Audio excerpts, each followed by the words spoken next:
मुंबईला स्वप्नांची नगरी म्हटलं जातं। या मेट्रो सिटीत आहे ग्लॅमर, फिल्म स्टार्स आणि नाईट लाईफचं क्रेज। पण या शहरात पडद्याच्या मागे लपलंय एक काळं नशेचं अंधारमय जग। आज आपण उलगडणार आहोत 252 कोटींच्या मेफेड्रोन रॅकेटचा मास्टरमाइंड सलीम शेख आणि त्याचं धक्कादायक बॉलिवूड कनेक्शन। एका छोट्या अटकेपासून सुरू झालेला तपास आणि दुबईपासून तुर्कीपर्यंत पसरलेलं आंतरराष्ट्रीय नेटवर्क, रेव पार्ट्यांच्या नावाखाली चालणारा अब्जावधींचा नशेचा खेळ आणि सलीम शेखच्या कबुली जबाबात उघड झालेली हाय प्रोफाईल नावे बॉलिवूडमधील नाईट लाईफचे काळे कारनामे उघड करतात।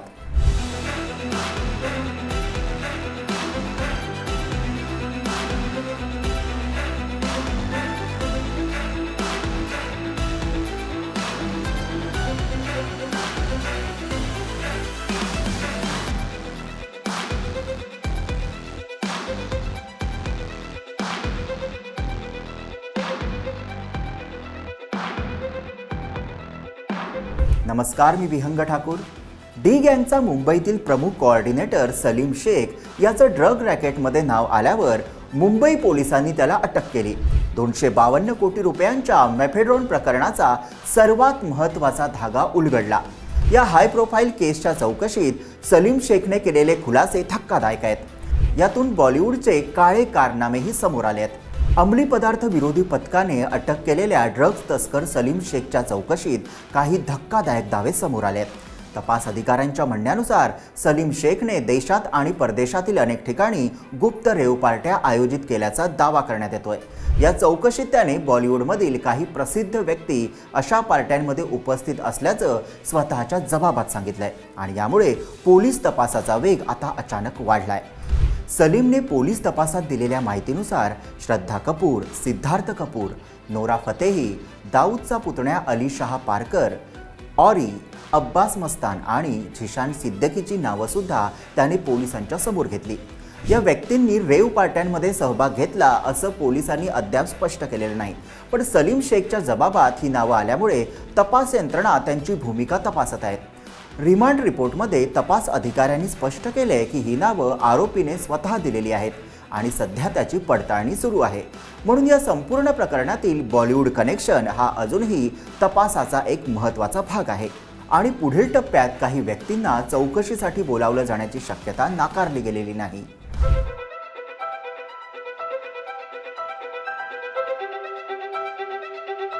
मग प्रश्न येतो, डी गँगचं ड्रग्ज प्रकरण कसं उघड झालं? त्यासाठी थोडं फ्लॅशबॅकमध्ये जावं लागेल। तर ही संपूर्ण केस सुरू झाली फेब्रुवारी 2024 मधल्या एका छोट्या अटकेनं। मुंबई पोलिसांनी 741 ग्रॅम मेफेड्रोनसह एका महिलेला पकडलं। जप्तीची किंमत जवळपास 1.5 कोटी रुपये होती। चौकशीत त्या महिलेनं मोठा खुलासा केला की सांगलीतील एक केमिकल फॅक्टरी आहे आणि तिथूनच माल येतो। पोलिसांची टीम तात्काळ सांगलीला पोहोचली आणि जे दिसलं ते महाराष्ट्रातील सर्वात मोठ्या ड्रग जप्तीपैकी एक होतं। 122.5 किलो मेफेड्रोन, त्याचसोबत MD तयार करण्यासाठी लागणारी मोठ्या प्रमाणातील केमिकल्स तिथे सापडली आणि 245 कोटी रुपयांचा मालही सापडला। इतक्या मोठ्या प्रमाणात मेफेड्रोन एका ठिकाणावरून कधीच सापडलं नव्हतं।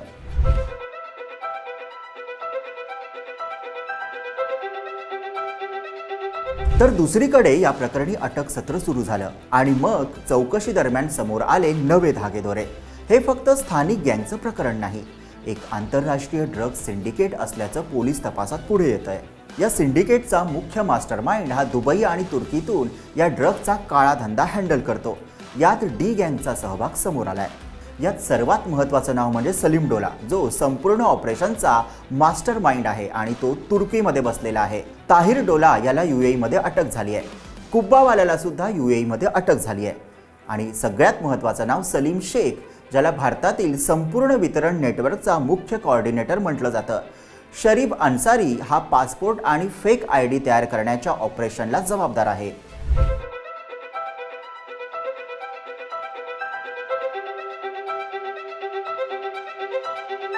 आता तुम्हाला प्रश्न पडला असेल की मग हा सलीम शेख कोण?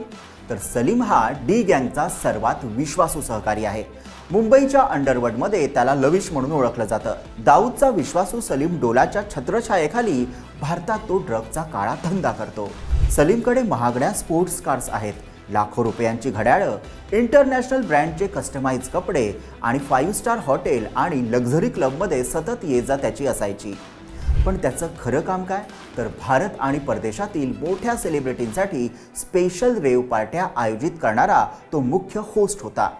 त्याच्या रेव पार्ट्या म्हणजे बंद दरवाजे, कडक सुरक्षा व्यवस्था आणि ड्रगचा गुप्त पुरवठा व्हायचा. हे झालं त्याचं बॉलिवूड कनेक्शन. पण देशभरात त्याचं ड्रग्सचं जाळं पसरलेलं होतं.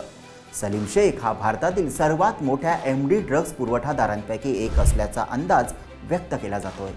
सलीम शेखच्या कबुली जबाबामुळे तपासाची दिशा आता बॉलिवूडकडेही वळली आहे. त्याने दिलेली प्रत्येक माहिती, बॉलिवूडमधील संपर्क, हाय प्रोफाईल नेटवर्क आणि परदेशातलं ड्रग्स कनेक्शन पाहता डी गँगचं जाळं किती पसरलंय याचा अंदाज येतो.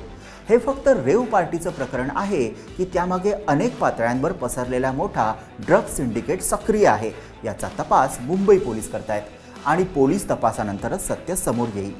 तर हा विषय तुम्हाला कसा वाटला ते कमेंटमध्ये नक्की लिहा आणि व्हिडिओला लाईक करा आणि शेअर करा आणि आमच्या YouTube चॅनलला सबस्क्राईब करा.